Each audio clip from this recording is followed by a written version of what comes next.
He had Jack Johnson with him, and he never even gave him a look. Here's Perry to Thornton. Thornton down low. Backhander scores!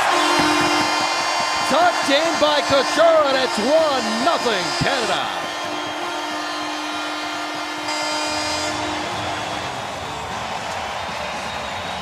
It happened last night on a Joe Thornton miss. USA came right down and scored. And tonight, it's Logan Couture. JVR gets this nice break up the side. He never looks over for Johnson at all, who's coming late. He tries to drive to the net. What a great play by Burns. And here they come the other way. Perry to the outside to Thornton. Thornton down to the net, and it's Logan Couture, his teammate in San Jose, who's the recipient of that pass, and he turns around and he fools Corey Schneider with the backhand. Sam goes, creeps out to the middle. One-timer to the scores! Bank shot, and they'll take it. 2-0.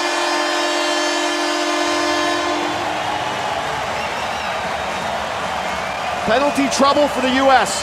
Whether you like the calls or not, you're on the road. You're in Canada's home barn, and you're giving them ample opportunity to run at you here. And this is a 4-on-3 where Tavares, I think he's looking to pass. This is a pass. He's looking for the back door all the way. Stamkos to Tavares, and they're trying to go right on that back door, and at the end of the day, it caroms off the skate of Ryan McDonagh. I think Pietrangelo was their best defenseman, and he was playing on his offside. Here's Getzlaf, throws it out in front, scores! Jay Bouwmeester!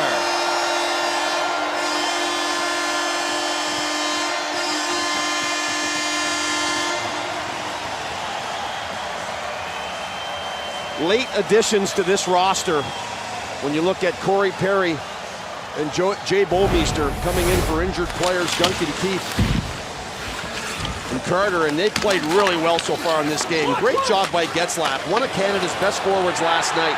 I thought he was in the top 3 players for Canada, made some real good dig-outs, and right here he digs the puck off the wall. He's a big guy, hard to contain. Jack Johnson loses that battle. Here's McDonagh with a shot into traffic. They score. All kinds of bodies in front of Holtby, and that one somehow finds its way in, and the Americans are on the board. Well, I don't think Holtby even saw this puck, Dave. I think it's over the top of him before he even realizes it, and he's going to have a look at it here as well. And Canada has the puck twice. Weber loses it off the stick. Burns can't get to it, so he just chips it.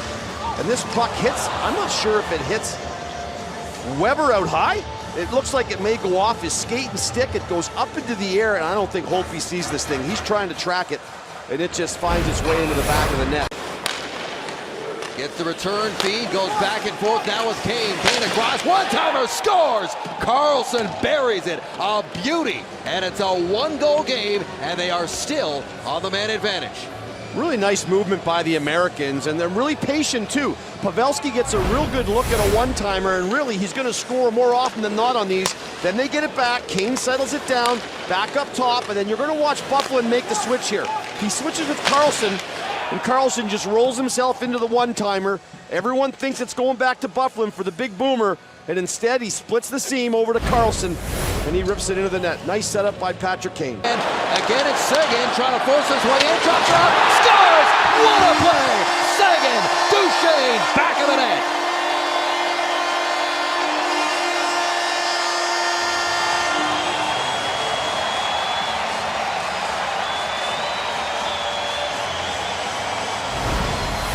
Last night, Canada gained 2 and 3 zones on one pass, and what a play there from Doughty up to Sanga. I mentioned earlier, I like the look of this line. Put the 2 young Wheelers in between Joe Thornton, one of the great passers in the game, and let them go. And Seguin puts on the afterburners. He protects the puck. As the defender reaches in, he protects it. Karam's right to Canada, and Couture gets it into the corner. Time winding down, bodies collide again. That is Abdelkader, and in there for another late hit. To Perry, and here we go again.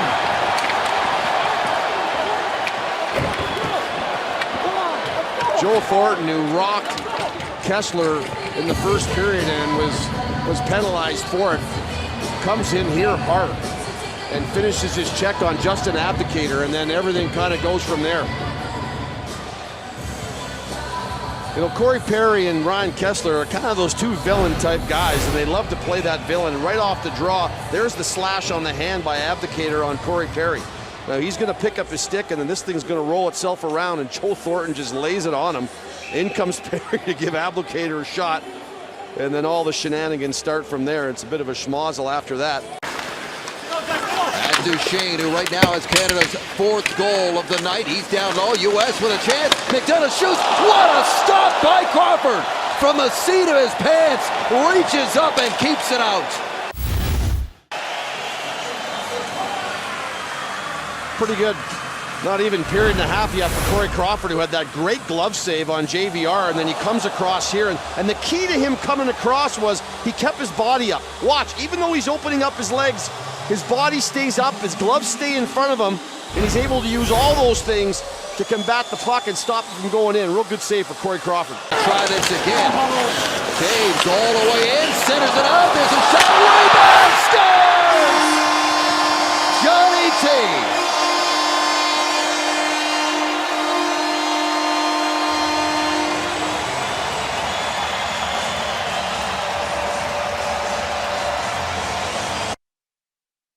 Both of them on the power play, and it's 5-2.